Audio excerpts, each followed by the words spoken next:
ಅರಿತುಕೊಂಡಿರಬೇಕು.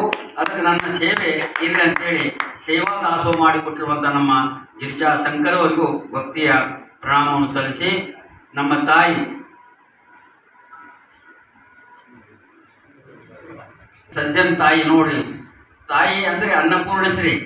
ತಾಯಿ ಅಂದರೆ ಉಣಿಸೋದು, ಎಲ್ಲರಿಗೂ ತಾಯಿಯನ್ನು ಕೊಡಲ್ಲ, ಯಾರು ಉಣಿಸ್ತಾರ ಅವರಿಗೆ ತಾಯಿ ಅಂತಾರೆ. ಅಂಥ ತಾಯಿ ನಮ್ಮ ಸಜ್ಜನ ತಾಯಿ ಅವರಿಗೆ ತಮ್ಮೆಲ್ಲರ ಪರವಾಗಿ ಭಕ್ತಿ ಪ್ರಣಾಮವನ್ನು ಸಲ್ಲಿಸಿ, ಮೊಟ್ಟ ಮೊದಲಿಗೆ ನಾನು ಬಸವಣ್ಣನವ್ರನ್ನ ಸ್ತುತಿಸೀನಿ, ಗೌರವಿಸೀನಿ. ಅದು ಕೇವಲ ಬಸವಣ್ಣನ ಭಾವಚಿತ್ರಕ್ಕಲ್ಲ, ವೇಷಧಾರಿಯಾಗಿರುವಂಥ ಬಾಲಕ್ ಏನಂತಾರೆ ಎಂ ಓಂ, ಅದು ಇವತ್ತಿನ ವಿಷಯನೇ ಒಂದು. ಅಂಥ ಎಂ ಓಂ ಕುಮಾರನಿಗೂ ಕೂಡ ತಮ್ಮೆಲ್ಲರ ಪರವಾಗಿ ಭಕ್ತಿಯ ಪ್ರಣಾಮವನ್ನು ಸಲ್ಲಿಸಿ, ನಮ್ಮ ಜಾಗತಿಕ ಲಿಂಗಾಯತ ಸಭಾದ ಅಧ್ಯಕ್ಷರು ಬಸವರಾಜ್ ಅವರು ಮತ್ತು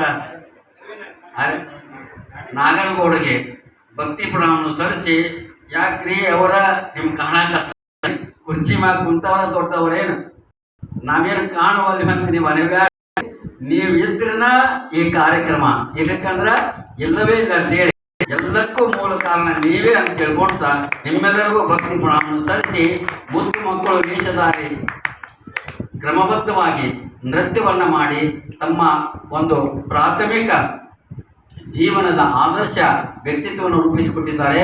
ಆ ಮಕ್ಕಳಿಗೆ ಬಸವಾದಿ ಪ್ರಮುಖರು ಉತ್ತರೋತ್ತರವಾಗಿ ವಿದ್ಯೆಯನ್ನು, ಜ್ಞಾನವನ್ನು, ಸದ್ಗುಣವನ್ನು ಸಂಪಾದಿಸಿ ಅವರಿಂದ ಅವರ ತಂದೆ ತಾಯಿಯ ರೀತಿ ಅಜರಾಮರವಾಗಲಿ ಅಂತ ಹೇಳ್ತಾ, ಇವತ್ತು ಬಸವಣ್ಣನವರು ನಾನು ನನ್ನ ಮತಿಗೆ ತಿಳಿದಷ್ಟು ಹೇಳಲಿಕ್ಕೆ ಪ್ರಯತ್ನ ಮಾಡ್ತೀನಿ. ಕಾರಣ ಏನಂದರೆ, ನಮ್ಮ ಬಸವ ಕೇಂದ್ರದ ಹತ್ರ ಮಾತಾಡಬೇಕಾದ್ರೆ ಭಯ ಆಗ್ತಾರೆ, ಎಲ್ಲಾನು ಹೇಳ್ತಾರ. ಅದ್ರಾಗ ಸುಮಾರು ವರ್ಷಗಳಿಂದ 2003ರಿಂದ ಕೇಳಿರ್ತೀರಿ, ಏನಾರ ಸ್ವಲ್ಪ ಏನಾರ ತಪ್ಪಾದ್ರೆ ಮೂಗಿಡುವಂಥ ಸಾಮರ್ಥ್ಯ ನಿಮ್ಮಲ್ಲಿ ಇರ್ತದೆ ಅನ್ನುವಂಥ ಭಯದಿಂದ ನಿಮ್ಮಲ್ಲಿ ನಾನು ಮಾತಾಡಲಿಕ್ಕೆ ಇಚ್ಛೆ ಮಾಡ್ತೀನಿ. ನನ್ನ ಒಂದು ಬಾಲ ಭಾಷೆಯಲ್ಲಿ ಏನಾದರೂ ತೊದಲುಗಳಾದರೆ ದಯವಿಟ್ಟು ತಂದೆ ತಾಯಿಗಳು ಮನ್ನಿಸಬೇಕಂತ ಹೇಳ್ತಾ, ಬಸವಣ್ಣನವರು ಈ ಜಗತ್ತಿಗೆ ದೇವರ ಸ್ವರೂಪವನ್ನು ತೋರಿಸಿಕೊಟ್ಟವರು. ಎಲ್ಲರೂ ದೇವರನ್ನು ನೀರಿನಲ್ಲಿ, ಕಲ್ಲಿನಲ್ಲಿ, ತಾಮರಲ್ಲಿ ಎಲ್ಲ ಹಚ್ಚಿದ್ರು ಎಲ್ಲ ಜನ. ಅಷ್ಟು 4 ಯುಗ, ಕೃತಯುಗ, ಯುಗ, ದ್ವಾಪರ, ಕಲಿಯುಗ, 4 ಯುಗಗಳು ಕೂಡ ದೇವರ ಸ್ಪಷ್ಟೀಕರಣ ಯಾರೂ ಕೊಳ್ಳಿಕ್ಕೆ ಬರಲೇ ಇಲ್ಲ. ಆದರೆ ನಿಜವಾದ ದೇವರನ್ನ ಜಗತ್ತಿಗೆ ಪ್ರತ್ಯಕ್ಷವಾಗಿ ಪ್ರಾಮಾಣೀಕರಿಸಿ ತೋರಿಸಿಕೊಟ್ಟವರು ಯಾರಂದ್ರ ವಿಶ್ವಗುರು ಬಸವಣ್ಣನವರಂತ ನಾವು ಬಹಳ ಗೌರವದಿಂದ ಹೇಳ್ತೀವಿ. ದೇವರನ್ನ ಬಹಳ ಮಂದಿ ನಿರಾಕಾರ ಅಂತ ತಿಳ್ಕೊಂಡಾರು, ಕೆಲವು ಮಂದಿ ಸಾಕಾರ ಅಂತ ತಿಳ್ಕೊಂಡಾರು. ಆದ್ರೆ ಬಸವಣ್ಣನವರು ದೇವರನ್ನ ಸಾಕಾರನೂ ಹೌದು, ಸಾಕಾರ ನಿರಾಕಾರನೂ ಹೌದು, ನಿರಾಕಾರನೂ ಹೌದಂತ ತೋರಿಸಿಕೊಟ್ಟವರು ಯಾರಂದ್ರೆ ಅಪ್ಪ ಬಸವಣ್ಣನವರು. ಹೌದು, ಬಹಳ ಮಂದಿಗೆ ಈ ವಿಚಾರ ತಿಳಿದಿಲ್ಲ, ತಿಳಿಯುವುದಿಲ್ಲ. ವೇದಗಳಿಗೂ ಗೊತ್ತಾಗಲಿಲ್ಲ, ಶಾಸ್ತ್ರಗಳಿಗೂ ಗೊತ್ತಾಗಲಿಲ್ಲ, ಪುರಾಣಗಳಿಗೂ ಗೊತ್ತಾಗಲಿಲ್ಲ. ಕನ್ಫ್ಯೂಸ್ ಮಾಡಿಬಿಟ್ಟವರು, ದೇವರ ಬಗ್ಗೆ ಕನ್ಫ್ಯೂಸ್ ಮಾಡಿಬಿಟ್ರು. ಶರಣರೇನಂತಾರ, ಕಟ್ಟಿಗೆ ಒಳಗ ಬೆಂಕಿ ಐತ್ರಿ ಬಾ, ಇರೋದು ಸತ್ಯ ಅಲ್ಲಮ್ಮ. ಕಟ್ಟಿಗೆ ಒಳಗ ಬೆಂಕಿ ಐತಿ, ಆದ್ರ ಕಾಣುವುದಿಲ್ಲ. ಏನೋ ಕಾಣುವುದಿಲ್ಲ. 100 ವರ್ಷ ಅಲ್ಲ, 1000 ವರ್ಷ ಕಟ್ಟಿಗೆಯಾಗ ಬೆಂಕಿ ಐತೆ ಅಂತ ಯಾರಿಗೂ ಕಾಣಕ್ ಬರುದಿಲ್ಲ. ಆದ್ರ ಕಟ್ಟಿಗೆ ಒಳಗ ಬೆಂಕಿನ ಕಾಣಬೇಕಾದ್ರ ಹೊರಗೆ ಸ್ವಲ್ಪ ಬೆಂಕಿ ಹಚ್ಚಬೇಕನ್ನೋದು ಯಾರಿಗೂ ಗೊತ್ತಾಗಿಲ್ಲ. ಅದನ್ನು ತೋರಿಸಿಕೊಟ್ಟರು ಅಪ್ಪ ಬಸವಣ್ಣನವರು. ಹೆಂಗ ಕಟ್ಟಿಗೆ ಒಳಗೆ ಬೆಂಕಿ ಐತ, ಅದನ್ನ ಹೊರಗೆ ಹಚ್ಚಿದ್ರೆ ಹೆಂಗ ಬೆಂಕಿ ಕಾಣ್ತದಲ್ಲ, ಹಂಗ ದೇಹದೊಳಗಿರುವಂತ ಪರಮಾತ್ಮನನ್ನ ತೋರಿಸಿಕೊಟ್ಟವ್ರು ಯಾರಂದ್ರೆ ಅಪ್ಪ ಬಸವಣ್ಣನವರು. ಅದಕ್ಕೆ ನಾವು ವಿಶ್ವಗುರು ಬಸವಣ್ಣನವ್ರನ್ನ ಗೌರವಿಸಬೇಕಾಗ್ತದೆ. ಅದನ್ನ ನಮ್ಮ ಮೈಲಾರ ಬಸವಲಿಂಗ ಶರಣರು ಬಹಳ ಅವರ ವ್ಯಕ್ತಿತ್ವವನ್ನ ಬಸವಲಿಂಗ ಎಂಬ 5 ಅಕ್ಷರೊಳಗ ರೂಪಿಸ್ತಾರ. ಪದ್ಯ ಒಂದೇ ಇದ್ರೂ ಕೂಡ ಆ ಪದ್ಯದ ಎಲ್ಲಾ ಸಾಲುಗಳಲ್ಲಿ ಬಸವಣ್ಣನ ಇಡೀ ಜೀವನದ ಚರಿತ್ರೆನ ಅದೊಂದು ಸಾಲು ಹೇಳಿ ನಿಮ್ಗೆ ಪ್ರಯತ್ನ ಐದಕ್ಷರಗಳು ರಚನೆಯೊಳಿರಬೇಕು ಶಶಿಕಾಂತದೊಳಿಹ ರಸದ ಪರಿಯೊಳಿ ವಸುದೆಯೊಳಿರಬೇಕು ಬಸವಲಿಂಗವೆಂಬೈದಕ್ಷರಗಳು ರಸನೆಯೊಳಿರಬೇಕು ಶಶಿಕಾಂತದೊಳಿಹ ರಸದ ಪರಿಯೊಳಿ ವಸುದೆಯೊಳಿರಬೇಕು ವನೀತಲಕವ ತರಿಸಿದ ಗಣಪಾಲ ವರಗುರುಲಿಂಗ ಸುಜಂಗಮ ಸೌಖ್ಯ ಕರಪಾವನಶೀಲ ಪರಮ ಷಡಕ್ಷರ ಪಂಚಾಕ್ಷರವೆಂಬೆರಡರಾದಿ ಮೂಲ ಶರಣಕರ ಮನ ಭಾವದಿಂದಲೂ ಪಚರಿಸಿ ಕೊಂಬಲೋಲ ಬಸವಲಿಂಗವೆಂಬೈದಕ್ಷರಗಳು ರಸನೆಯೊಳಬೇಕು ಶಶಿಕಾಂತೊಳಿಹ ರಸದ ಪರಿಯೊಳಿ ವಸುದೆಯೊಳಿರಬೇಕು ರಸನೆಯೊಳಿರಬೇಕು ವಸುದೆಯೊಳಿರಬೇಕು ಅಂತ ಮೈಲಾರ ಬಸವಲಿಂಗ ಶರಣರು ಈ ಪದ್ಯದ ಪ್ರಾರಂಭದಲ್ಲಿ ಹೇಳ್ತಾರೆ ಕೊಡ್ತಾರೋ ನಾಲಿಗೆಯೊಳಗ ಬಸವಲಿಂಗ ಎಂಬ 5 ಅಕ್ಷರಗಳು ಇರ್ತಾವಲ್ಲ ಅವ್ರಿಗೆ ಏನೇನು ಲಾಭ ಆಗ್ತದಂತ ಒಂದು ಉದಾಹರಣೆ ಸಹಿತ ಕೊಡ್ತಾರ. ಏನು ಕೊಡ್ತಾರ? ಚಂದ್ರಕಾಂತದ ಸಿರೆ ಉದಾಹರಣೆ. ಚಂದ್ರಕಾಂತದ ಸಿರೆಗೂ ಅದು ಪ್ರಾಣಿನೂ ಅದು ಚಂದ್ರಕಾಂತ ಸಿರೆಯೊಳಗ ಏನೈತೆ ಯಾರಿಗೂ ಗೊತ್ತಾಗೋದಿಲ್ಲ. ಯಾವಾಗ ಹುಣ್ಣಿಮೆ ಆಗ್ತದೆ ಆ ಹುಣ್ಣಿಮೆ ಆದ್ಮೇಲೆ ಆ ಬೆಳಕಿನ ಕಿರಣಗಳು ಆ ಕಲ್ಲಿನೊಳಗ ಬಿದ್ರೆ ಅಮೃತವಂತ ಒಂದು ನೀರು ಹೊರಗೆ ಬರ್ತದೆ, ಅಮೃತ ಜಲ ಅಂತಾರ. ಅದನ್ನ ಸೇವೆ ಮಾಡ್ತಾರೋ ಅವರಿಗೆ ಆರೋಗ್ಯ ಸಿಗುತ್ತದೆ, ಜೊತೆಗೆ ಮನಸ್ಸಿಗೆ ನೆಮ್ಮದಿ ಶಾಂತಿ ತಂಪು ಸಿಗುತ್ತದೆ. ಅದನ್ನು ಕುಡಿದ್ರೆ ಬಹುಶಃ ನೀವು ಕದಳಿಗೆ ಹೋಗಿರಲ್ಲಮ್ಮ, ಕದಳಿಗೆ ಹೋಗಿರಲ್ಲ. ಆದಿ ಗವಿ ಈಗಲೂ ನೀರು ನಾನು ಪ್ರತ್ಯೇಕ ನೋಡಿದ್ದೀನಿ. ಆಯಾಸ 7 ಪರ್ವತ ಬಹಳ ತೊಂದರೆ ಆಗಿತ್ತು, ಮೈ ಆಗಿತ್ತು. ಇಂಥ ಚೈತನ್ಯ ಅಂತಲ್ಲ, ಅದಕ್ಕೆ ಅಮೃತ ಅಂತಾರೆ. ದೇಹಕ್ಕೆ ಆರೋಗ್ಯ, ಮನಸ್ಸಿಗೆ ಶಾಂತಿ ಕೊಡುವಂತ ಒಂದು ಉದಾಹರಣೆ ಕೊಡ್ತಾರೆ. ಇದು ಚಂದ್ರನಿಗೂ ಹೋಲಿಕೆ ಆಗ್ತದೆ. ಹುಣ್ಣಿಮೆಯ ದಿನ ಚಂದ್ರನ ಬೆಳಕು ನಮಗೆ ಹೆಚ್ಚು ಆನಂದ ಕೊಡ್ತದ, ಅದ್ರ ಜೊತೆ ತಂಪುನು ಕೊಡ್ತದೆ. ಹೌದಲ್ರಿಪ್ಪ? ಸೂರ್ಯನ ಬೆಳಕುನು ಹೌದು, ಚಂದ್ರನ ಬೆಳಕು ಹೌದು. ಸೂರ್ಯನ ಬೆಳಕು ಯಾವುದು ಕೊಡ್ತದೆ, ಉಷ್ಣತೆ ಕೊಡ್ತದೆ. ಆದರೆ ಚಂದ್ರನ ಬೆಳಕು ತಂಪು ಕೊಡ್ತದೆ, ಬೆಳಕು ಕೊಡ್ತದೆ. ಅದ್ರ ಉದಾಹರಣೆ ಕೊಡ್ತಾರೋ. ಆದ್ರೆ ನಿಮ್ಗೆ ಗೊತ್ತಿರಲಿ, ಹುಣ್ಣಿಮೆ ದಿನ ಮಾತ್ರ ಚಂದ್ರನ ಬೆಳಕ, ಅದು ದಿನ ದಿನಕ್ಕೂ ಕಡಿಮೆ ಆಗ್ತದ, ಬೆಳಕು ಹೋಗ್ತದ, ಹೊರೆ ಕತ್ತಲಾಗ್ತದ. ಅದನ್ನು ನಂಬ್ಯಾಡ್ರಿ. ಅದಕ್ಕಿಂತ ಮಿಗಿಲಾದ ಯಾವ್ದಂದ್ರ ಬಸವಲಿಂಗವೆಂಬ 5 ಅಕ್ಷರಗಳು ಯಾರು ನಾಲಿಗೆ ಹಿಡ್ಕೊಂತಾರ, ಹೆಂಗ ಹುಣ್ಣಿಮೆಯ ಚಂದ್ರನ ಬೆಳಕು ಮತ್ತು ತಂಪೆಂದ ಜೀವನ ಜಗತ್ತಿಗೆ ಕೊಡ್ತದಲ್ಲ, ಹಂಗ ನಿಮ್ಮ ಜೀವನದೊಳಗ ತಂಪು, ನೆಮ್ಮದಿ, ಶಾಂತಿ ಮತ್ತು ಜ್ಞಾನವನ್ನ ಕೊಡುವಂತ ಶಕ್ತಿ ಆ ಬಸವಲಿಂಗ 5 ಅಕ್ಷರೊಳಗೈತೆ ಅಂತ ಹೇಳ್ತಾರೆ. ಏನ್ ಹೇಳ್ತಾನೆ? ನಿಜವಾಗಿ ನಾನು ಅಂತಃಸಾಕ್ಷಿಯಾಗಿ ಹೇಳ್ತೀನಿ. ನಾನು ಶಾಸ್ತ್ರ ಓದಿದೆ, ವೇದ ಓದಿದೆ, ಮಹಾಭಾರತ ಓದಿದೆ, ರಾಮಾಯಣ ಓದಿದೆ. ಆದರೆ ಬಸವಣ್ಣನ ಆ ವಚನದ ಮೂಲಕ ಅವೆಲ್ಲವೂ ಗೌಣ್ಯ ಆಗ್ತಾವ, ಬೆಲೆ ಕಳ್ಕೊಂತಾವ. ಅಂತ ಮಹತ್ತರವಾದಂಥ ಬಸವಣ್ಣನ ಆ ಅಕ್ಷರಗಳಿದಾವಲ್ಲ, ಭಾಳ ನಮ್ಮ ನಾಲಿಗೆಗಳಿಗೆ ಇರಬೇಕಂತೇಳಿ ಕೊಟ್ಟು. 2ನೇ ಮಾತು ಭಾಳ ಮಹತ್ವವಾದದ್ದು. ನೀವು ವಿಚಾರ ಮಾಡ್ತಿರೋ ಗೊತ್ತಿಲ್ಲ. ಅರುವಿನ ಕುರು ಹಿಡಿದು ಅವನೇ ತಲಕ ಅವತರಿಸಿದ ಗಣಪಾಲ ಅಂತಾರ ಅವನಿಗೆ. ಅರ್ಥ ಆಯ್ತು ನಿಮ್ಗ? ಅಂದ್ರ ಬಸವಣ್ಣ ತಾಯಿ ಗರ್ಭದೊಳಗೆ ಇದ್ದಾಗನೇ ಅರಿವು ಪಡ್ಕೊಂಡಿದ್ದ ನೋಡಿ. ಎಂತ ಅರಿವು! ನಾನು ಹುಟ್ಟಿದ ಮೇಲೆ ಜಗತ್ತಿಗೆ ಬೆಳಕು ಕೊಡಬೇಕು, ಜಗತ್ತು ಕಲ್ಯಾಣ ಆಗಬೇಕು, ಎಲ್ಲ ಮಾನವ ಏನು ಆತ್ಮರಾಗಬೇಕು. ಅಂತ ಕೆಲಸ ಮಾಡೇ ನಾ ಬರ್ತೀನಿ ಅಂತೇಳಿ ಅರಿವು ಇಟ್ಕೊಂಡೇ ಬಂದಿದ್ರಂತ್ರಿ. ಯಾರು? ಬಸವಣ್ಣ. ಅಂದ್ರ ಮೈಲಾರ ಬಸವಣ್ಣ ನಮಗೆಲ್ಲ ಎಚ್ಚರಿಕೆ ಕೊಡ್ತಾರ. ನಾವು ತಾಯಿ ಗರ್ಭದೊಳಗಿದ್ದಾಗ ನಮಗೂ ಹಂಗ ಆಗಿರ್ತದ. ಅಲ್ಲಿರುವಂತ ಸ್ಥಿತಿ ಇದೇನಪ್ಪ, ಇಷ್ಟು ಹೊಲಸೈತಿ, ಇಲ್ಲಿ ಇಟ್ಟ ಕೆಟ್ಟೈತಿ, ರಕ್ತ ಐತಿ, ಮೂತಿ, ಮಲ ಐತಿ, ಏನಪ್ಪಾ ಎಲ್ಲಾ ಮಕ್ಕಳು ನಾವು ತಾಯಿ ಗರ್ಭದಿದ್ದಾಗ ಅದನ್ನ ಅವಾಯ್ಡ್ ಮಾಡ್ಕೊಂಡಿರ್ತೀವಿ. ಅವಾಗಷ್ಟೇ ತಾಯಿನೂ ಹಂಗ, ಯಪ್ಪ ಹೆಂಗಾರ ಹೊರಗೆ ಹಾಕ್ಬಿಡು ಮಹಾರಾಯ, ಇನ್ನು ಬೇಡ ಅಂತ ತಾಯಿನೂ ಅಂತಾಳು, ಮಗನೂ ಅಂತಾಳು. ಆದ್ರೆ ಯಾವಾಗ ಹೆರಿಗೆ ಆಯ್ತು, ತಾಯಿನೂ ಮಕ್ಕಳು, ಮಗನು ನಾವೆಲ್ಲ ಮಾಡ್ತೀವಿ ಎಲ್ಲ. ಆದ್ರೆ ಬಸವಣ್ಣ ಆ ಅರಿವನ್ನು ಇಟ್ಕೊಂಡೇ ಬಂದಿದ್ದಂತ ನೋಡಿ. ಹುಟ್ಟಿದ ಕೂಡೇನೆ ಹೆಂಗಿದ್ದಂದ್ರ ಎಲ್ಲ ಮಕ್ಕಳು ಹುಟ್ಟಿದ ಕೂಡ ಅಳ್ತಾರಲ್ಮ. ಯಾಕೆ ಅಳ್ತಾರಂದ್ರೆ, ಯಾಕರ ಬಂದಮ್ಮ ಇಲ್ಲಿ ಬಂದೆ ನಾನು, 3 ತಾಪಗಳು ನನಗ ಕಾಡ್ತಾವ.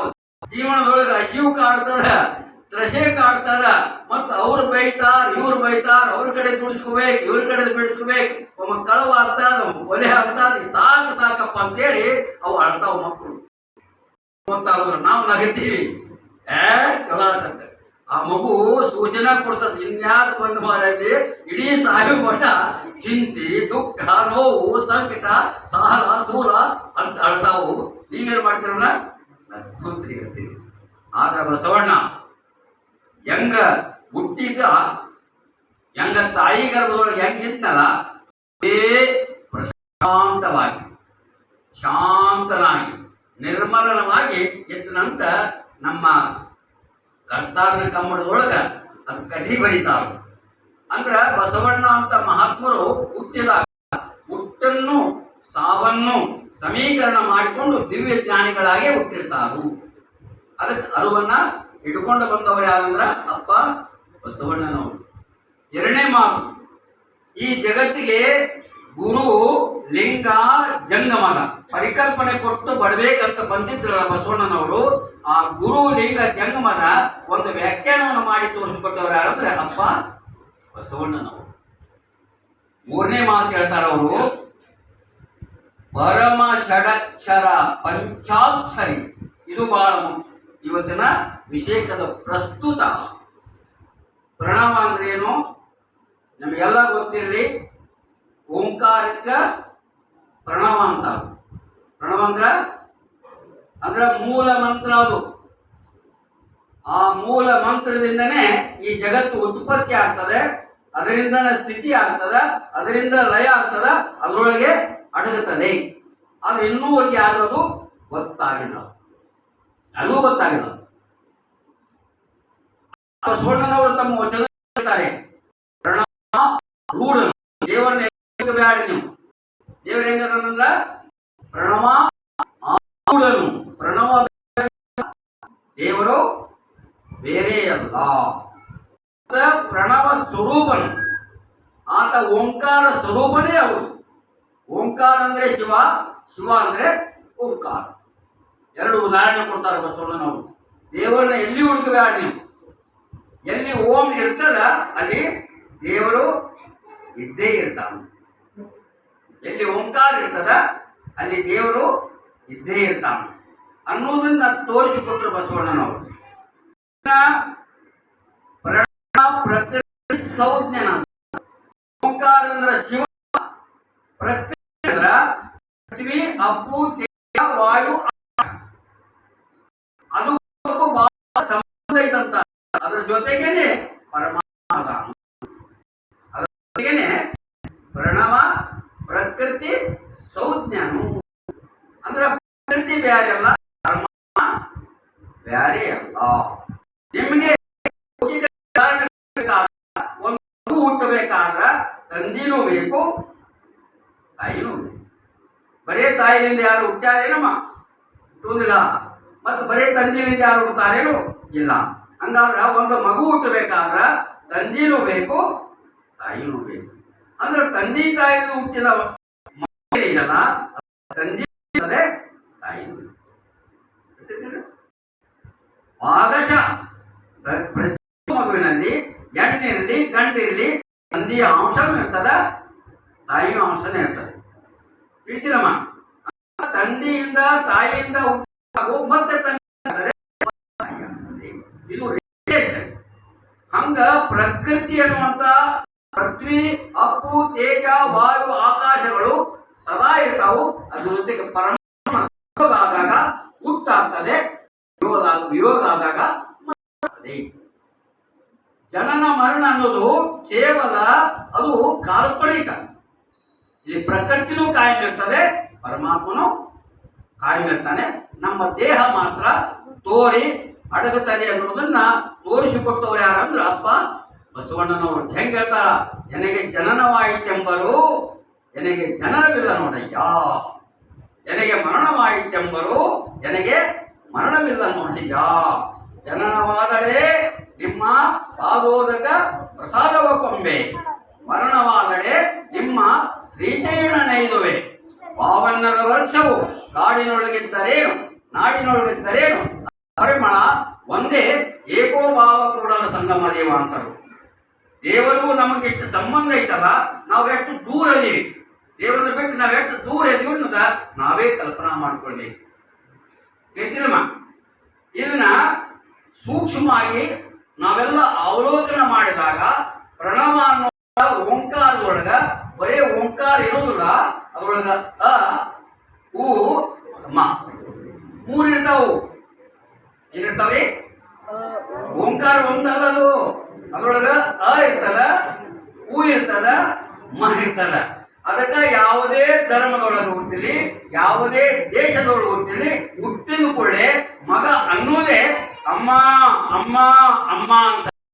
ಅಮ್ಮ ಅಂತೀರಿ, ಅದ್ರ ಅಮ್ಮ ಅನ್ನೋದಿಲ್ಲ, ಅದು ಅಂತ. ಮೂಲ ಪ್ರತಿಯೊಂದು ಮಗು ಕರೀತದೆ. ಅಮ್ಮ ಅಂದ್ರ ಅಮ್ಮ ಅಲ್ಲದ, ಅ ಉ ಮ. ಗೊತ್ತಾಗ್ತದಪ್ಪ? ಪ್ರತಿಯೊಂದು ಮಗು ತನ್ನ ಪ್ರಣವವನ್ನ ಹುಟ್ಟಿದ ಕೂಡಲೇ ಉಚ್ಚಾರ ಮಾಡುವ ಮೊದಲೇ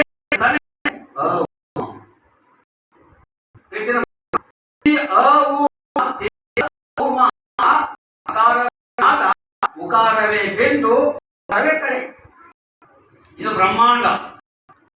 ಯಾವುದೇ ಒಂದು ನಾದ ಬೇಕಾದ್ರೆ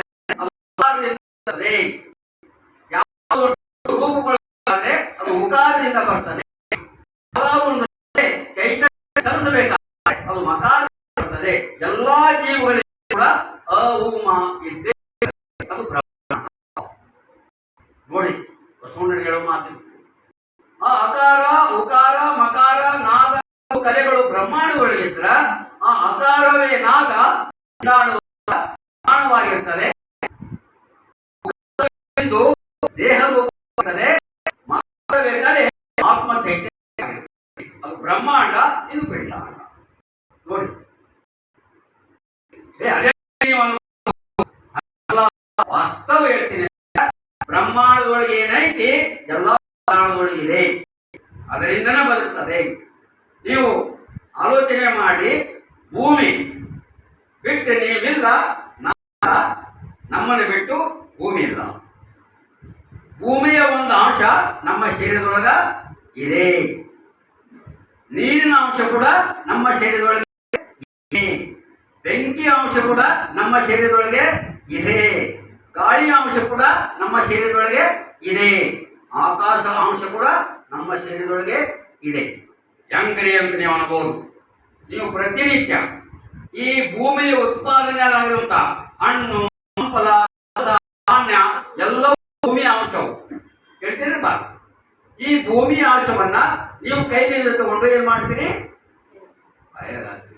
ಅವಾಗ ಭೂಮಿ ನೀವು ಒಂದಾದ್ರಿ.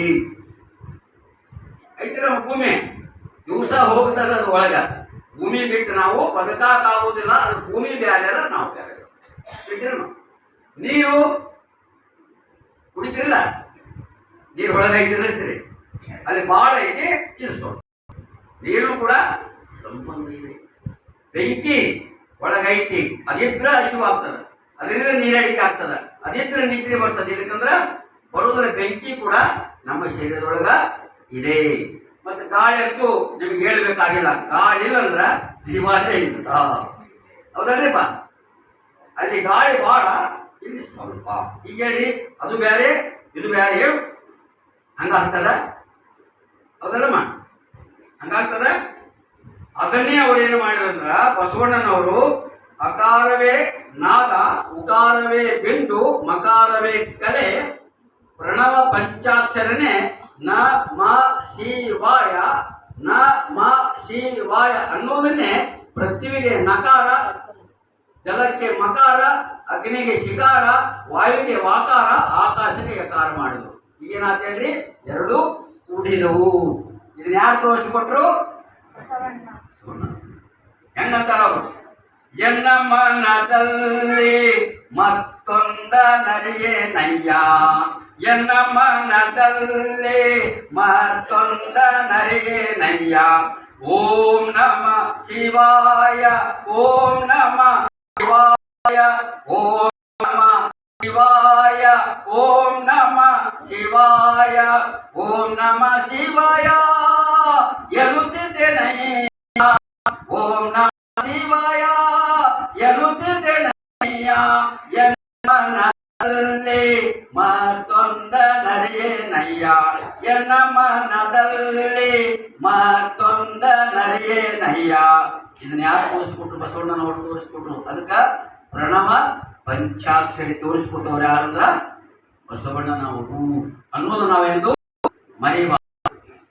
ಇನ್ನ ನಿಮಗ ಇನ್ನೂ ಸ್ವಲ್ಪ ತಿಳಿಸಿ ಹೇಳಬೇಕಾದ್ರ, ಇದಕ್ಕ ಅವರು ಬಸವಣ್ಣನವರು ದೇವರ ಸ್ವರೂಪವನ್ನ ನಮ್ಮ ಮುಂದೆ ಇಡ್ತಾರ, ಕಣ್ಣ ಮುಂದೆ ಪ್ರತ್ಯಕ್ಷವಾಗಿಡ್ತಾರ.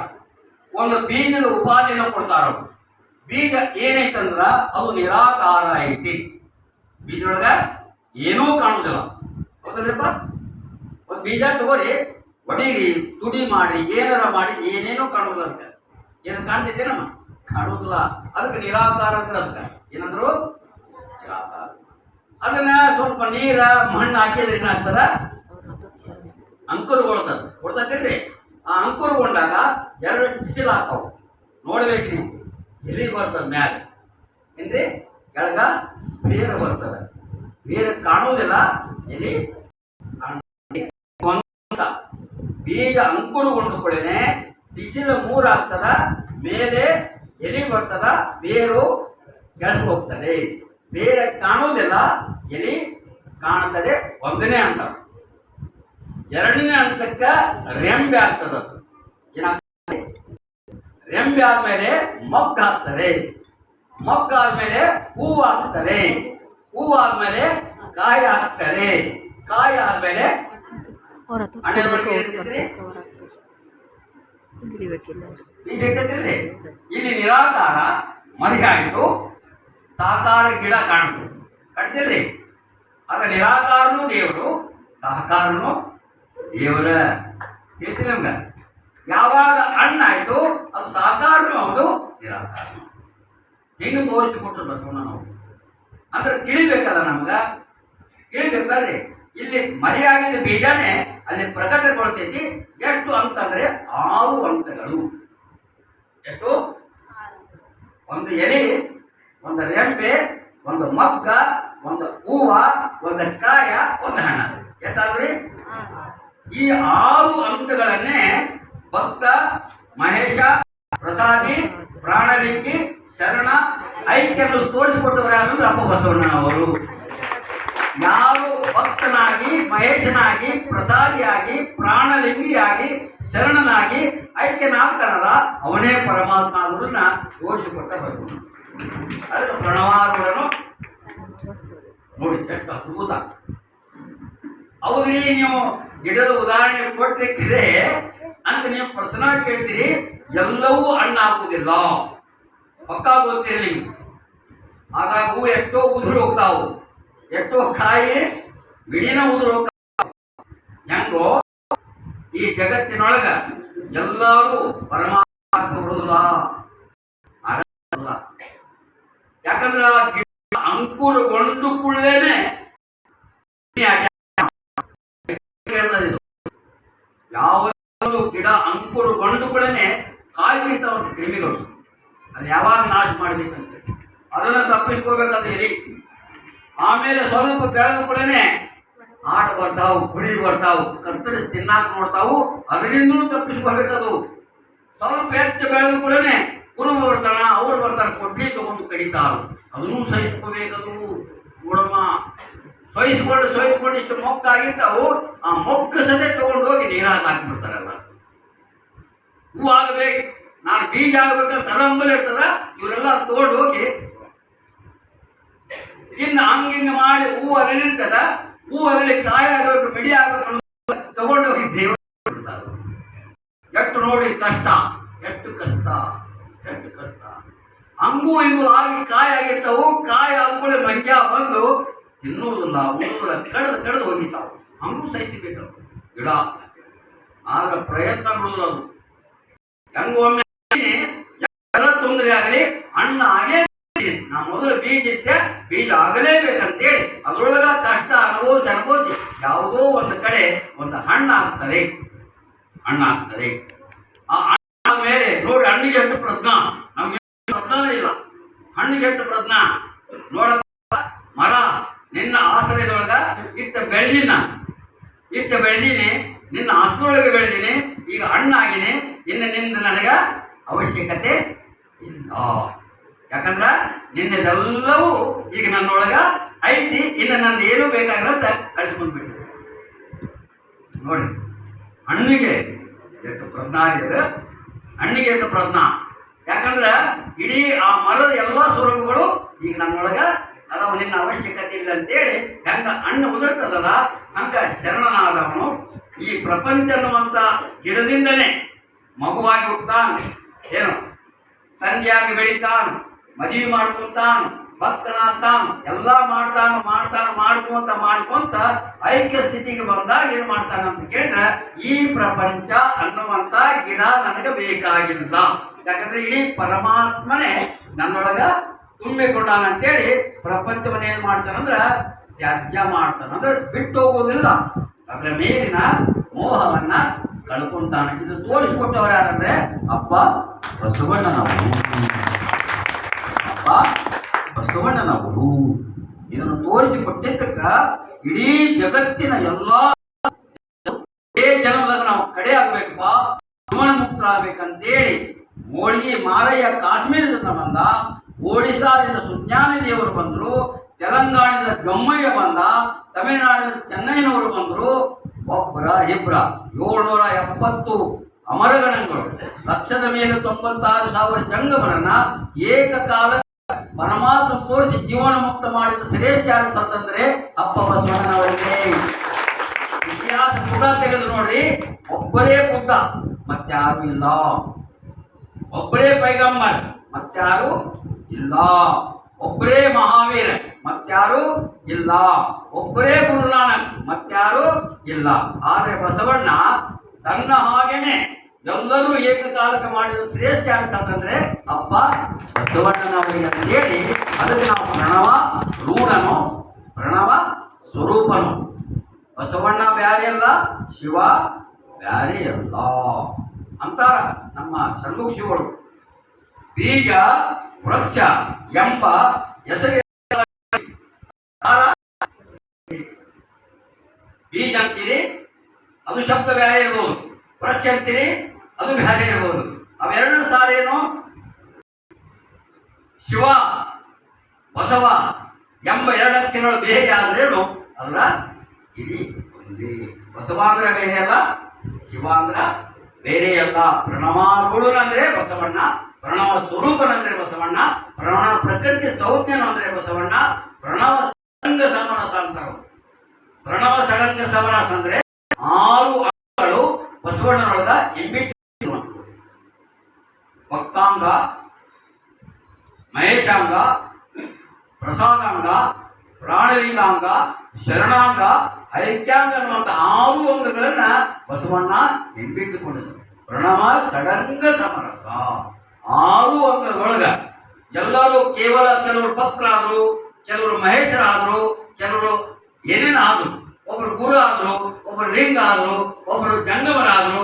ಆದ್ರ ಬಸವಣ್ಣಗ ಅವ್ರು ಯಾರು ಸಾಟಿ ಆಗಲಿಲ್ಲ. ಸಾಧ್ಯ ಆಗಲ್ಲ. ಅಂಗಗಳು, ಆತನೇ ಗುರು, ಆತನೇ ಲಿಂಗ, ಆತನೇ ಜಂಗಮ, ಆತನೇ ಭಕ್ತ, ಆತನೇ ಮಹೇಶ, ಆತನೇ ಪ್ರಸಾದಿ, ಆತನೇ ಪ್ರಾಣಲಿಂಗೆ, ಆತನೇ ಶರಣ. ಆದರೂ ಕೂಡ ಸ್ವಲ್ಪರ ಬೇಗ ಬ್ಯಾಡಿ ಅದೇನಂತ ಹೇಳಕ್ ಬೇಡ. ನಾವು ಪ್ರವಚನ ಮಾಡಿದ್ರೆ ಹೇಳ್ಬೋದು. ಒಂದು ಕನಸು ಮನಸ್ಸಿನ ಅಡುಗು ಒಮ್ಮೆ ಯಾರೋ ಮನಸ್ಸಿನಾಗ ಅಂದ್ರಂತ ಹಂಗೆ ಭಾವನಾ ಹೇಳ್ತಾರ. ಬಸವ ಬಾರಿ ಮರತ್ತ ಲೋಕದೊಳಗೆ ಭಕ್ತರುಂಟೆ ಹೇಳಯ್ಯ. ಅವಾಗೇನಂತ ಬಸವಣ್ಣವರು, ಮತ್ತಾರು ಇಲ್ಲವಯ್ಯ, ಮತ್ತಾರು ಇಲ್ಲವಯ್ಯ. ದೇವಲೋಕದೊಳಗಿಲ್ಲ, ಮತ್ತ ಲೋಕದೊಳಗಿಲ್ಲ, ಮಹತಾರುಗಳು. ನಾನೊಬ್ಬನೇ ಭಕ್ತನು ಅಂದಾಗ ನಮಗೇನು ಅನಿಸ್ತೈತ್ರಿ? ಬಸವಣ್ಣದ ಸತೆ ನಾನಂತ ಬಂದೈತಲ್ಲ, ನಾನೊಬ್ಬನೇ ಅಂತಾರ ಭಕ್ತರನ್ನ ಅಂತ ಹೇಳಿದ್ರ ಸಾಲಿನೊಳಗ ಅವ್ರ ನಿರಹಂಭಾವ ಎಷ್ಟು ದೊಡ್ಡದು ಹಿಡಿದು. ನಾನೊಬ್ಬನೇ ಭಕ್ತನು, ಮರ್ತ್ಯ ಲೋಕದೊಳಗಿರುವ ಎಲ್ಲರೂ ಗುರುಲಿಂಗ ಜಂಗಮ ನೀನೇ ಅಯ್ಯ. ಇವೆಲ್ಲರೂ ನಾನೊಬ್ಬನೇ ಭಕ್ತ. ಎಷ್ಟು ಚಿಂತನೆ! ಇಡೀ ಜಗತ್ತೊಳಗೆ ಏನೇನು ಅದರ ಎಲ್ಲರೂ ಪರಮಾತ್ಮನ ಸ್ವರೂಪ ಕಾಣ್ತೀನಿ, ನಾನೊಬ್ಬನ ಭಕ್ತನಾಗ್ತೀನಿ, ಅವರೆಲ್ಲರೂ ಆರಾಧನೆ ಮಾಡ್ತೀನಿ ಅಂತ ಒಂದು ನಿರಾಮ ಭಾವ ಮಾತು ಹೇಳ್ತಾರಲ್ಲ, ಇದಕ್ಕಂತಾರ ಬಸವಣ್ಣನವರು ಮಹಾಶ್ರೇಷ್ಠರು. ಇವತ್ತಿಲ್ಲ ನಾಳೆ ಈ ಬಸವ ತತ್ವನೇ ಜಗತ್ತಿಗೆ ಆಧಾರ ಆಗ್ತದೆ, ರಾಷ್ಟ್ರಕ್ಕೆ ಆಧಾರ ಆಗ್ತದೆ, ವಿಶ್ವಕ್ಕೆ ಆಧಾರ ಆಗ್ತದೆ. ಯಾಕಂದ್ರೆ ಬಸವ ತತ್ವದೊಳಗ ಅನ್ಯಾಯ ಅತ್ಯಾಚಾರ ಇಲ್ಲವೇ ಇಲ್ಲ. ಕುಡಿತ ಸೇದುವುದು ಇವು ಬರುವುದೇ ಇಲ್ಲ. ಯಾರು ಬಸವ ತತ್ವಕ್ಕೆ ಬರ್ತಾರ ಅವರು ಕಾಯಕ ಮಾಡ್ತಾರೋ, ಸುತ್ತ ಆಚರಣೆ ಇಡ್ತಾರೋ, ಆಮೇಲೆ ಚಟ ಅಂತೂ ಇಲ್ಲಿ ಮಾಡಲಿಕ್ಕೆ ಅವಶ್ಯನೇ ಇಲ್ಲ. ಯಾರೂ ಮಾಡೋದು. ನಿಮ್ಮ ಮಕ್ಕಳನ್ನ ಮೊಮ್ಮಕ್ಕಳನ್ನ ನೀವು ಬಸವ ತತ್ವ ಕರ್ಕೊಂಡು ಬರ್ರಿ. ಅವರು ದೊಡ್ಡವರಾದ ಮೇಲೆ ಎಲ್ಲಿ ಯಾವ ಕೆಟ್ಟ ಚಟನೂ ಮಾಡುವುದಿಲ್ಲ, ಕೆಟ್ಟ ಕಳಂಕವನ್ನ ನಿಮಗೆ ತರುವುದಿಲ್ಲ. ನೀವೆಷ್ಟೇ ಡಾಕ್ಟರ್ ಮಾಡಿ, ಇಂಜಿನಿಯರ್ ಮಾಡಿ, ಈಗ ಎಷ್ಟೋ ಮಂದಿ ಇಂಜಿನಿಯರ್ ಡಾಕ್ಟರ್ ಮಾಡಿ ಅನುಭವಿಸುತ್ತಾರೆ. ಯಾಕೆ? ಬಸವ ತತ್ವ ಇಲ್ಲ. ತಂದಿಗೆ ನೋಡುದಿಲ್ಲ, ತಾಯಿಗೆ ನೋಡುದಿಲ್ಲ, ಏನೇನು ಮಾಡ್ತಾರ ಅದೆಲ್ಲ ಹೋಗ್ಬೇಕಂದ್ರ ಮುಂದಿನ ದಿನಮಾನದೊಳಗ ಇಂಥ ಒಂದು ಬಸವ ಕೇಂದ್ರ ನಿಮ್ಗೆ ಸಿಕ್ಕಿದ್ದು ಪುಣ್ಯ. ರಾಯಚೂರು ನಗರದೊಳಗ ನೀವು ಸ್ವಇಚ್ಛೆಯಿಂದ ಇಂಥ ಮಕ್ಕಳನ್ನ ಕರ್ಕೊಂಡ್ ಮಾಡಿ ಇವರು ಬಸವ ತತ್ವವನ್ನು ಅಳವಡಿಸಿಕೊಟ್ರಂದ್ರೆ ಎಲ್ಲಿ ಜಗತ್ತೊಳಗೆ ಎಲ್ಲಾ ಕಡೆ ಹೋದ್ರು ಕೂಡ ನಿಮ್ಮ ಹೆಸರಿಗೆಂದು ಕಳಂಕ ತರುವುದಿಲ್ಲ, ಕೆಟ್ಟ ಆಚಾರವನ್ನ ಕಲಿಯುವುದಿಲ್ಲ. ಇದು ಯಾವ ಕಲಿಸ್ತಂದ್ರೆ ಬಸವ ತತ್ವ ಕಲಿಸ್ತದೆ. ಅದಕ್ಕೆ ಬಸವಣ್ಣನಿಂದ ಬದುಕಿತ್ತಿಲ್ಲೋಕಂದ್ರು ಶರಣರು. ಸುಮ್ಮನೆ ಅನ್ನಿಲ್ಲ. ಬಸವಣ್ಣ ಅಂದ್ರೆ ಬದುಕುವುದು.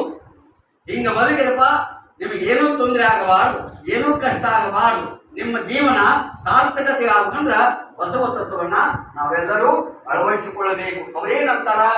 ನೀವು ಸ್ವಂತ ದುಡಿಯಿರಿ, ಸ್ವಂತ ದುಡಿ ಸಂಪಾದನೆ ಮಾಡಿದ್ರೆ ಸಮಾಜದಲ್ಲಿ ಯಾರು ಬಟ್ಟು ತೋಳ ಕಳಂಕ ಬರೋಲ್ಲ. ಕಳು ಮಾಡಿ ತೊಡಗು ಮಾಡಿ ಈಗ ಕೇಳ್ತಾರ ಒಂದೇ. ಯಾಕೆ? ಎಲ್ಲರೂ ಸ್ವತಃ ಜಗತ್ತು ನೋಡ್ತಾರ. ಬಸವಣ್ಣ ನಾವು ನೀರು ನಿರಂತರ ಕೆಲಸ ಮಾಡಾಕತ್ತೈತ್ರಿ, ಮರ ನಿರಂತರ ಕೆಲಸ ಮಾಡಾಕತ್ತೈತ್ರಿ, ಗಾಳಿ ನಿರಂತರ ಕೆಲಸ ಮಾಡಾಕತ್ತೈತ್ರಿ, ಸೂರ್ಯ ಚಂದ್ರ ಭೂಮಿ ಎಲ್ಲ ನಿರಂತರ ಕೆಲಸ ಮಾಡಾಕತ್ತು. ನೀವು ಅದರಿಂದ ಬದುಕಾಗ ನೀವು ಮಾಡಬಾರ್ದು. ಮಾಡಬಾರ್ದಮ್ಮ. ಒಂದಿಷ್ಟು ಗಿಡ ಮಣ್ಣು ನೀರಿದ್ರೆ ಅದು ದೊಡ್ಡದಾಗಿ ನಮಗೇನು ಕೊಡ್ತದ? ಆಮ್ಲಜನಕ ಕೊಡ್ತದ, ನೆಳಲು ಕೊಡ್ತದ, ಹಣ್ಣು ಕೊಡ್ತದ. ಮತ್ತು ನೀವು ಇನ್ನೂ ಒಡೆದು ಕಡುದು ಅಂತ ಹೇಳಿದ್ರೆ ತಗೋರಿ ಬಾಗಲ ಮಾಡ್ಕೊಡಿ, ಚಿಟಿಗೆ ಮಾಡ್ಕೊಡಿ ಅಂತ ಕೊಡ್ತದ ಒಂದು ಮರ. ಮತ್ತು ನಾವೇನು ಕೊಡಬೇಕು? ಏನು ಕೊಡ್ಬೇಕು ಬೇಡಿ?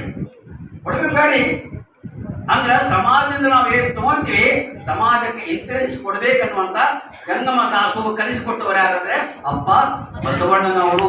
ಯಾರು ದಾಸೋಹ ಮಾಡ್ತಾರ ಅವ್ರ ಮನೆ ಉಳಿಸಾಗ್ತದೆ, ಅವ್ರ ಮನೆಗೆ ಅಭಿವೃದ್ಧಿ ಆಗ್ತದೆ ಅನ್ನುವಂಥ ಮಾತನ್ನ ಈ ಸಂದರ್ಭ ಹೇಳಿ, ಪ್ರಣವ ಅಂದ್ರೆ ಪರಮಾತ್ಮನ ಸ್ವರೂಪ. ಆತ ಎಲ್ಲ ಕಡೆ ಇದ್ದಾನೆ, ಎಲ್ಲರೊಳಗೂ ಇದ್ದಾನೆ, ಅದು ಆತ್ಮ ಸ್ವರೂಪವಾಗಿದ್ದಾನೆ. ನಿಮಗಿನ್ನೂ ಅದರ ವ್ಯಾಖ್ಯಾನ ಹೇಳ್ಬೇಕಂದ್ರ ಓಂಕಾರ ಐತಲ್ಲ, ನೀರಿನೊಳಗೈತಿ, ಗಾಳಿ ಒಳಗೈತಿ, ಬೆಂಕಿ ಒಳಗೈತಿ. ಏನು ಶಬ್ದ ಬರ್ತದಲ್ಲ ಅದೆಲ್ಲ ಓಂಕಾರದಿಂದ ಬರ್ತದೆ. ಅದು ಎರಡು ಪ್ರಕಾರ ಇರ್ತದ. ಒಂದು ಅತನಾದ, ಇನ್ನೊಂದು ಅನಾಹತನಾದ. ಏನು ಮಾಡ್ತೀನಲ್ಲ ಇದಕ್ಕೆ ಅನಾಹತನಾದ ಅಂತಾರ. ಏನಂತಾರಮ್ಮ? ಅನಾಹತನಾದ. ಇದೇನ್ ಮಾಡ್ತಂದ್ರ ಶಬ್ದ ಬರ್ತದ ಹೋಗಿಬಿಡ್ತದ. ಇನ್ನೊಂದು ಇರ್ತದ ಅನಾಹತನಾದ ಅಂತೇಳಿ. ಅದೇಂಗಿರ್ತದಂದ್ರ ಗಂಟಿ ನೋಡಿರಲ್ಲ, ಗಂಟಿ ಒಳಗ ಬಾರಿಸಿದಾಗ ಶಬ್ದ ಬರ್ತದ, ಬಾರಿಸದೇ ಇದ್ದಾಗ ಹಂಗ ಇರ್ತದ. ತಿಳಿದಿರಮ್ಮ, ಬಾರಿಸದೇ ಇರುವಂತಹದ್ದು ಅನಾಹತನಾದ, ನಾಶ ಆಗುದಿಲ್ಲ. ಅದು ಹತನಾದ ಏನಂದ್ರ ಅದು ಬಾರಿಸಿದಾಗ ಇರ್ತದೆ ಮತ್ತೆ ಹೋಗ್ತದೆ. ಹಂಗ ನಮ್ಮ ನಾಲಿಗೆ ಒಳಗ ಗಂಟೆ ಐತಲ್ಲ, ಅದು ಎಲ್ಲಿಂದ ಬರ್ತದಂದ್ರ ಒಳಗಿಂದ ಬರ್ತದೆ. ಅನಾಹತನಾದಿಂದ ನಾಲಿಗೆ ಬರ್ತದ, ಇದಕ್ಕೆ ಹತನಾದ ಅಂತಾರ. ಒಳಗಿರುವುದು ಅನಾಹತನಾದ ಅಂತಾರ. ಆ ಓಂಕಾರವನ್ನ ಯಾರು ಅಂತಾರ, ಪ್ರತಿದಿನ 12 ಸಲ ಓಂಕಾರವನ್ನು ಯಾರು ಪಠಿಸ್ತಾರ, ಅದು ಓಂಕಾರ ಪರಮಾತ್ಮನ ಹೆಸರನ್ನು ತಿಳ್ಕೊಂಡು, ಪರಮಾತ್ಮ ಎಲ್ಲಾ ಕಡೆ ಇರ್ತಾನಂತ, ಸರ್ವವ್ಯಾಪಿ. ಆದ್ರೆ ಎಲ್ಲಾ ಕಡೆ ಇದ್ರೂ ಕೂಡ ಅವೊಂದು ಕರೆಂಟ್ ಇದ್ದಂಗ. ಪರಮಾತ್ಮ ಅಂದ್ರ ಎಲ್ಲಾ ಕಡೆ ಕರೆಂಟ್ ಐತಿ, ಆದ್ರೆ ಬೆಳಕು ಎಲ್ಲಾ ಕಡೆ ಇರೋದಿಲ್ಲ. ಆ ಬೆಳಕು ಬರ್ಬೇಕಂದ್ರೆ ಏನ್ ಮಾಡ್ಬೇಕು? ಒಂದ ಬಲ್ಬ್ ಹಾಕ್ಬೇಕು. ಬಲ್ಬ್ ಇದ್ದಲ್ಲಿ ಕರೆಂಟ ಬೆಳಕು ಕೊಡ್ತದೆ. ತಿಳಿದಿರಮ್ಮ, ಮತ್ತ ಕರೆಂಟ್ನು ಐತ್ರಿ, ಮತ್ತ ಬಲ್ಬ್ನು ಐತ್ರಿ, ಬೆಳಕ ಬರೋದಂದ್ರ ಅದಕ್ಕೊಂದು ಬಟನ್ ಬೇಕಾಗ್ತದೆ. ಏನ್ ಮಾಡ್ಬೇಕಾಗ್ತದ? ಹಂಗ ಬಲ್ಬು ದೇಹ, ಕರೆಂಟ್ ಅನ್ನೋದು ಆತ್ಮ, ಮನಸ್ಸು ಅನ್ನೋದು ಬಟನ್. ಯಾರು ಮನಸ್ಸಿನಿಂದ ಬಟನ್ ಆನ್ ಮಾಡಿ ದಿವಸ ನಾಮ ಸ್ಮರಣೆ ಮಾಡ್ತಾರ, ಅಲ್ಲಿ ಬೆಳಕು ಬರ್ತದೆ. ಇಲ್ಲಿ ನಮ್ಗೆ ಬ್ಯಾಡ್ರಿ, ಆ ಓಂಕಾರನೂ ಬೇಡ, ಏನೂ ಬೇಡ ಅಂದ್ರ ಅಲ್ಲಿ ಕತ್ತಲಾಗ್ತದೆ. ಏನಾಗ್ತದೆ? ಕತ್ತಲಾಗ್ತದೆ. ನಿಮಗೆ ಸಣ್ಣ ಉದಾಹರಣೆ ಹೇಳಿ ನಾ ಮಾತು ಮುಗಿಸ್ತೇನೆ. ತಾಯಿ ಎಲ್ಲಾ ಕೆಲಸ ಮಾಡ್ತಿರ್ತಾಳೆ, ನೀವು ತಾಯಂದ್ರೆ ಗೊತ್ತಿರ್ತದ. ಆ ಮಗು ಆಟ ಆಡ್ಬೇಕಂತೇಳಿ ಸಾಮಾನು ಕೊಟ್ಟು ಅಂಗಳದಾಗ ಬಿಟ್ಟಿರ್ತಾಳ. ಆದ್ರ ಲಕ್ಷ್ಯ ಮಾತ್ರ ತಾಯಿದು ಎಲ್ಲಿರ್ತದ? ಎಲ್ಲಿ ಆಡ್ತಿರ್ತೈತಿ. ತಾಯಿ ಆ ಕಡೆ ಅಡಿಕೆ ಹಾಕೊಳ್ಳೋಲ್ಲ, ಏನು ಮಾಡೋದು, ಕೆಲಸದಾಗ ಮಗ್ನಾಗಿರ್ತಾಳ. ಯಾವಾಗ ತಾಯಿ ಕೆಲಸ ಮಾಡುವಾಗ ಮಗು ಏನಾರ ಬಿದ್ರ, ಯಾರ ಹೊಡೆದ್ರ, ಅಮ್ಮ ಹೋಗಿದ ತಾಯಿ ಬರ್ತಾಳು. ಒಂದು ಮಗು ಓಡಿ ಬರ್ತಾಳ ಅಂತ ಅಂದ ಮೇಲೆ ಜಗತ್ತಿನ ತಾಯಿ ಪರಮಾತ್ಮ ಓಂಕಾರ ಅಂದ್ರೆ ಯಾವಾಗ ಓಂಕಾರ ಅಂತ್ರಿ ಹೋಗ್ಯಾರ ನನ್ನ ಮಗ ಅಂತೇಳಿ ಓಡೋಡಿ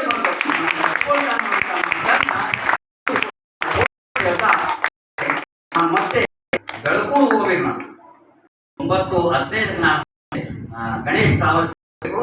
ಶಿವಕುಮಾರ್ 9:15 9 ಟೈಮ್ ನನಗೆ ಆದಷ್ಟು ಮೂಲೆ ತಿಳ್ಕೊಂಡಿದ್ರು. ಎಲ್ಲರೂ ಏನ್ ಮಾಡಿದ್ರು? ಬೇರೆ ಬೇರೆ ಎಲ್ಲರೂ ನಿಮ್ಮ ನೋಡಿದ್ರೆ ದೇಹ ಅಂತ ತಿಳ್ಕೊಳ್ತಾರೆ. ಎಲ್ಲರೂ ಏನ್ ಮಾಡ್ತಾರು? ಆದ್ರೆ ಬಸವಣ್ಣ ನೋಡೋ ದೃಷ್ಟಿ ಹೆಂಗಂತ ಕೇಳಿದ್ರ, ಇದು ದೇಹ ಅಷ್ಟೇ ಅಲ್ಲ, ಒಳಗ ಪ್ರಾಣ ಐತಿ. ಪ್ರಾಣ ಅಷ್ಟೇ ಅಲ್ಲ, ಒಳಗ ಚೈತನ್ಯ ಐತಿ. ಇದನ್ನು ತೋರಿಸಿಕೊಟ್ರು ಬಸವಣ್ಣ. ಏನಮ್ಮ, ಎಷ್ಟು ಅದ್ಭುತ! ಆ 4 ಬಿಂದು ಕಲೆಗಳನ್ನ ಏನು ಮಾಡ್ದ? ಗುರು ಲಿಂಗ ಜಂಗಮ ಮಾಡಿದ. ಇದನ್ನೇನು ಮಾಡಿದ? ತ್ಯಾಗಾಂಗ, ಭೋಗಾಂಗ, ಯೋಗಾಂಗ. ಇದು ಬಸವಣ್ಣನವರ ವೈವಿಧ್ಯತೆ. ಆ ಇಷ್ಟಲಿಂಗ, ಪ್ರಾಣಲಿಂಗ, ಭಾವಲಿಂಗ ಅಂದ್ರೆ ಬ್ಯಾರೆ ಅಲ್ಲ, ಗುರು ಲಿಂಗ ಜಂಗಮ ಅಂದ್ರೆ ಬ್ಯಾರೆ ಅಲ್ಲ. ಏನಮ್ಮ, ಪ್ರತಿದಿನ ನೀವು ಎದ್ದು ಕೂಡೇನೆ ಮೊದಲು ಏನು ಮಾಡಬೇಕು? ಗುರುವಿನ ಸ್ತೋತ್ರ ಮಾಡಬೇಕು. ಸ್ತೋತ್ರ ಮಾಡಿದ್ರೆ ನಮಗೆ ಯಾವ ಕಾರ್ಯಗಳು ಸಿದ್ಧಿ ಆಗುವುದಿಲ್ಲ. ಮೊಟ್ಟ ಮೊದಲಿಗೆ ನಾವೆಲ್ಲರೂ ಏನು ಮಾಡ್ಬೇಕಂದ್ರ ಮೊಟ್ಟ ಮೊದಲಿಗೆ ಗುರುವಿನ ಸ್ತೋತ್ರ ಮಾಡಬೇಕು. ನಮ್ಮ ಗುರುಗಳು ಯಾರು ಹೇಳಿ? ನೀವು ಯಾರು ಗುರುಗಳು ಕೊಟ್ಟರೆ ಅನಬೇಡಿ. ನಾನು ದೀಕ್ಷೆ ಕೊಡುವಾಗ ಹೇಳ್ತೀನಿ, ನನಗೆ ಅನಬೇಡಮ್ಮ. ಯಾರಾದ್ರೂ ದೀಕ್ಷೆ ಕೊಟ್ಟಾರಂತ ಕೇಳಿದ್ರ ಬಸವಣ್ಣರು ಕೊಟ್ಟರು ಅಂತ ಹೇಳ್ಬೇಕಂತ ಹೇಳ್ತಿದ್ದಾರೆ. ಯಾಕಂದ್ರೆ ಜಗತ್ತಿಗೆ ಲಿಂಗ ತೋರಿಸೋ ಅವ್ರು ಬಿಟ್ಟು ನಾವೇ ಗುರು ಆಗ್ತೀವಿ, ಹೌದಲ್ಲ? ನಮ್ಮ ಗುರುಗಳು ಯಾರಮ್ಮ? ನಮ್ಮ ದೇವರು ಯಾರು? ನಮ್ಮ ದೇವರು ಇಷ್ಟಲಿಂಗ. ಬಸವಣ್ಣ ನಮ್ಮ ಗುರು, ಲಿಂಗ ನಮ್ಮ ಜಂಗಮ. ನೀವೆಲ್ಲರೂ ಜಂಗಮ. ಯಾಕಂದ್ರೆ ನಿಮ್ಮೆಲ್ಲ ಕೊರಳಾಗ ಲಿಂಗ ಇರುವುದರಿಂದ, ನೀವೆಲ್ಲರೂ ಲಿಂಗ ಸ್ವರೂಪಿಗಳಾದ್ರಿಂದ, ನೀವೆಲ್ಲರೂ ಜಂಗಮ ಸ್ವರೂಪ ತೋರಿಸಿಕೊಟ್ಟಂತ ಮಹಾತ್ಮ ಬಸವಣ್ಣ ಎಲ್ಲರೂ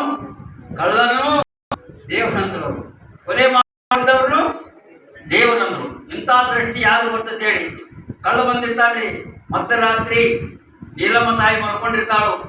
ಏನಮ್ಮ ಬಸವಣ್ಣ ಮಲ್ಕೊಂಡಿರ್ತಾಳ. ಕಳ್ಳ ವಿಭೂತಿ ಹಚ್ಕೊಂಡು ಹೊರಳಾಗ ಬದನೆಕಾಯಿ ಕಟ್ಕೊಂಡು ಒಳಗ ಬಂದು ನೀಲಮ್ಮ ತಾಯಿ ಕಿವ್ಯಾಗ ಒಲಿ ತಗೊಳ್ಳುವಾಗ ನೀಲಮ್ಮ ತಾಯಿ ಕಳ್ಳ ಕಳ್ಳ ಅಂತ ಕೂಗಿದ ಕೂಡಲೇ ಎದ್ದು ನೋಡ್ತಾರ ಬಸವಣ್ಣ.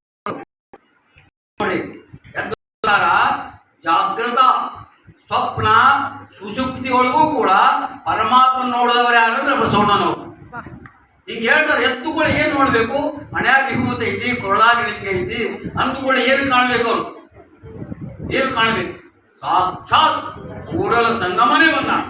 ಯಾಕೆ ಕೊರಳಾಗ ಲಿಂಗ ಐತಿ, ವಿಭೂತಿ ಐತಿ, ಮತ್ತು ವಿಭೂತಿ ಲಿಂಗ ಅಂದಮೇಲೆ ಅವನೇ ಅಲ್ಲ ಅಂತ ತಿಳ್ಕೊಂಡು ಅಂದಾಗ ಅವಾಗ ಅಂತಾರ ಅವರು, ನೀನ ಕಳ್ಳನ ಮನೆಗೆ ಒಬ್ಬ ಬಲುಗಳ್ಳ ಬಂದರೆ ಕೂಡಲ ಸಂಗಮನಲ್ಲದೆ ಮತ್ತಾರೂ ಇಲ್ಲ, ತೆಗೆದುಕೊಡು ಬೆಂಡೋಲೆ ಕಿತ್ತು ಅಂತಂದಾಗ ಅದನ್ನ ಅಪಾರ್ಥ ಮಾಡಿ ಚಾಂಡಾಲ ಗಿತ್ತಿ ಅಂತೇಳಿ ಅಪಹಾರ್ಥ ಮಾಡ್ತಾರೆ ಕೆಲವು ಮಂದಿ. ಅಂಥವ್ರ ಬಾಯಿಗೆ ಕೊಡ್ತಾರೆ ನಮ್ಮ ಎಂದಾದ್ರೂ ಮಾತಾಡ್ತಾರೆ ಬಸವಣ್ಣರು. ನುಡಿದರೆ ಮುತ್ತಿನ ಆರು ಚಾಂಡಾಲ ಗಿತ್ತಿ ಅಂತಾರೇನು ತಪ್ಪಿ ತಪ್ಪಿಲ್ಲ. ಕಿತ್ತು ಕೊಡು ಬೆಂಡೋಲೆ ಅನ್ನೋದನ್ನ ಅಪಾರ್ಥ ಮಾಡಿದ್ರು. ಅವಾಗ ನೀಲಮ್ಮ ತಾಯಿ ಇರ್ತಾಳ, ಎಂತ ಧರ್ಮ ಪತ್ನಿ ರೀ ಆಯ್ಮ ಅನುಭವದಾಯ್ತು ಹೋಗ್ರಿ, ನಿಮ್ಮದೇನಲ್ಲ ನಮ್ಮ ತವರಿನವ್ರು ಕೊಟ್ಟಾರ ನಾಯಾಕೆ ಕೊಳ್ಳಿ ಅಂತ ಅಲ್ಗೋ ನೀವು ಅಂತೀರ ಅಂತೀರೇನು ಅಂತೀರ. ಆದ್ರೆ ಆ ತಾಯಂದು, ನಾನು ಬಸವಣ್ಣ ಬೇರೆ ಅಲ್ಲ, ನನಗೆ ಶಿಶುವಾದ ಬಸವಣ್ಣ, ನಾನು ಆತನಿಗೆ ಶಿಶುವಾದ. ಇದು ಅವರ ಹೇಳಿಕೊಳ್ಳಿ ತಿಂದು ಕೊಟ್ಟು ಬಿಡ್ತಾರೆ. ಕಳ್ಳನ ಪರಿಸ್ಥಿತಿ ಏನಾಗಿದೆ? ಪ್ರಧಾನಮಂತ್ರಿ ಒಂದು ಚಪ್ಪಾಳೆ ಹೊಡೆದ್ರೆ ಪೊಲೀಸರು ಬರ್ತಾರ, ಇಟ್ಕೊಂಡು ಜೈಲಿಗೆ ಹಾಕ್ತಾರ. ಅಂತ ಅಧಿಕಾರ ಇದ್ರೂ ಕೂಡ ನನ್ನನ್ನ ಪರಮಾತ್ಮ ಅಂತ ಗೌರವಿಸ್ತಾರ ಅಂದ್ರೆ ಕಳ್ಳ ತಟ್ಟನೆ ಹೇಳಿಬಿಡ್ತಾನೆ. ಮನಸ್ಸು ಪರಿವರ್ತನ ಅಂತ. ನೀವು IT ಏನೇನು ಮಾಡ್ತಿರಲ್ಲ ಯಾವುದರಿಂದ ಪರಿವರ್ತನೆ ಆಗ್ತಲ್ಲ. CBI, CIT, NII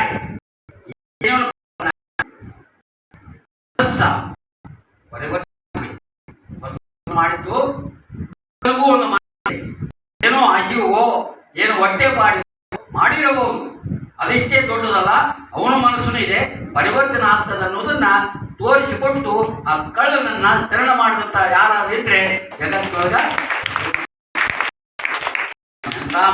ಹೌದಲ್ಲ. health is lost, nothing lost. Health is lost, something lost. Charity is lost. ಅದು ಹೇಳಿದ್ರು, ಹಣ ಹೋದ್ರ ನಷ್ಟಿಲ್ಲ, ಆರೋಗ್ಯದ ಸ್ವಲ್ಪ ನಷ್ಟ, ಚಾರಿತ್ರ್ಯ ಹೋದ್ರ ಮುಗ್ದೇ ಹೋದಂತ ಆ ಸ್ಲೋಗನ್ಗ ಅಪವಾದ ಅನ್ನುವ ಹಾಗೆ ಚಾರಿತ್ರ್ಯ ಕಳ್ಕೊಂಡವರು ಕೂಡ ಚಾರಿತ್ರ್ಯವಂತರಾಗಲಿಕ್ಕೆ ಬರ್ತದೆ ಅನ್ನೋದನ್ನ ತೋರಿಸಿಕೊಟ್ಟವರು ಚಂಡದ ಮಾಲೈನವರು, ಸೂಳೆ ಸಂಕವರನ್ನ ಚರಿತ್ರೆ ಏನನ್ನು ಕೂಡ ಚಾರಿತ್ರ್ಯವಂತರ ಮಾಡಿದಂತ ಶ್ರೇಷ್ಠ ಯಾರಿಗೆ ಸಲ್ತಾರೆ ಅಂದ್ರೆ ಅಪ್ಪ ಬಸವಣ್ಣನಿಗೆ ಸಲ್ತದೆ ಅನ್ನುವಂಥ ಮಾತನ್ನ ಹೇಳಿ ಹೆಚ್ಚಿನ ಸಮಯ ನಾನು ತೆಗೆದುಕೊಳ್ಳಲಾದನೆ. ತಾವೆಲ್ಲರೂ ನನ್ನ ಮೇಲೆ ಅಭಿಮಾನ ಇಟ್ಟು ನಮ್ಮ ಶಿವಕುಮಾರ್ ಮಟ್ಟೂರವರಿಗೆ ನಾನು ಮೊದಲ ಹೇಳಿದೆ, ಅವರು ಫೋನ್ ಮಾಡಿದ್ರು, ಅಪ್ಪಾಜಿ ನಿಮ್ಮ ವಾಣಿ ಚಲೋ ಐತಂತ ಅಲ್ಲಿ ಇಲ್ಲಿ ಕೇಳಿ